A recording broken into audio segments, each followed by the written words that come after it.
تجارت میں دیانت اور امانت کے متعلق حضور نے ارشاد فرمائے ہیں۔ بعض اور مسائل تجارت میں آج کل شامل ہو گئے، خاص طور پہ انٹرنیشنل تجارت میں، جو سود اور سٹے بازی سے تعلق ہیں، خاص طور پہ سٹے بازی کہ بعض کمپنیوں کے ایک دم اسس پڑ جاتے ہیں، گھٹ جاتے ہیں اور سب کچھ جعلی کام ہوتا ہے۔ تو ان علائشوں سے تجارت میں کیسے بچا جا سکتا ہے؟ سٹے بازی نہ کریں، جو مجھ سے پوچھتے ہیں میں منع کرتا ہوں، یہ تو واضح جوا ہے۔ دیکھنے والا معاملہ یہ ہے کہ جو شخص ایک کاروبار کرتا ہے اپنے ذہن میں کاروبار سمجھ کر،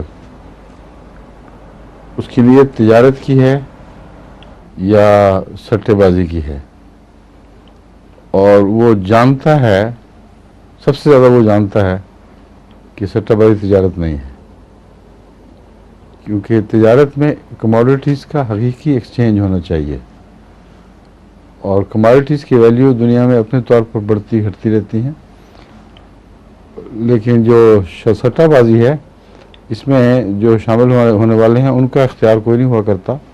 انٹرنیشنل ایک مافیا بنا ہوا ہے، وہ جب چاہیں کسی چیز کی قیمت کو گرا دیں، کسی کو اٹھا دیں، اور امید ان کو یہ ہوتی ہے کہ اگر کوئی حکومت بدل گئی تو شاید ایک دم قیمتیں بڑھ جائیں گی، اگر کوئی حکومت بدل گئی تو شاید اچانک قیمتیں گر جائیں گی۔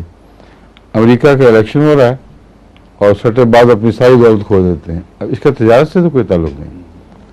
کبھی آپ نے یہ نہیں دیکھا ہوگا کہ امریکہ کا الیکشن ہو رہا ہے اور گندم کا تاجر ڈوب گئے سارے کے سارے۔ وہ اور وجوہات سے ہوتے ہیں، قدرتی طبعی وجوہات سے۔ اگر یہ خبریں آئیں کہ گندم کی فصل اتنی زیادہ اچھی ہو گئی ہے کہ اس کے نتیجے میں انٹرنیشنل مارکیٹ میں گندم کی قیمت کم ہو جائے گی، تو اس کے باوجود جو ملکی تجارت کرنے والے ہیں ان پر کوئی اثر نہیں پڑتا۔ حکومت یہ پالیسی اختیار کر لیتی ہے کہ اب ہم گندم ایکسپورٹ نہیں کریں گے کیونکہ اس کی خاص قیمت نہیں ملے گی ہمیں۔ تو اس قسم کے فیصلے ہوتے ہیں جو حقیقی ہوتے ہیں، لیکن یہ کہ ملکی تجارت ڈوب جائے، مثلا کاٹن کے کاروبار میں زمیندار کو تو اپنی قیمت ملے گی بہرحال، لیکن سٹہ اگر جو ہوتا ہے وہ اس کو غیر یقینی ضرور بنا دیتا ہے۔ چنانچہ وہ زمیندار جو سٹے کی خاطر کاٹن دے دیتے ہیں، یعنی اپنی اس کو روئی بیچ دیتے ہیں اور پیسے وصول نہیں کرتے، وہ کہتے ہیں یہ سودا ہمارا ہے، آج روئی دی ہے اور سودا ہے وہ جنوری فلاں تاریخ کا۔ اب اس کا مطلب یہ ہے کہ جنوری میں جو اس کی قیمت ہوگی ہم وہ وصول کریں گے، اور یہ جو تجارت کی قرآن کریم نے تعریف فرمائی ہے کہ حاضر باش لین دین کی چیز ہو، اس سے نکل جاتی ہے بات۔ بس سٹہ اور جوا صاف پہچانے جاتے ہیں، اس کے لیے کسی بہت باریک نظر کی ضرورت نہیں۔ جو ان چیزوں میں حصہ لیتا ہے وہ جانتا ہے کہ ہے سٹہ اور حقیقی تجارت مختلف چیز ہے۔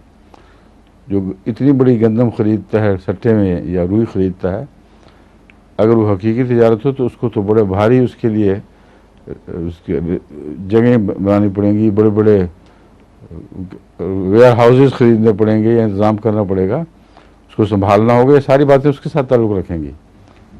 جس نے ایک فرضی سودا کیا اس کو پتہ ہی نہیں کوئی چیز ہے بھی کہ نہیں، کہیں لکھت پڑھت میں وہ لکھی گئی اس کے نام۔ جب اس فرضی چیز کی قیمت بڑھے گی یا گرے گی تو پھر اس کے ساتھ اس کا لین دین جو ہے متاثر ہوگا، یا منافع کی صورت میں یا نقصان کی صورت میں۔ فرمائیے آپ۔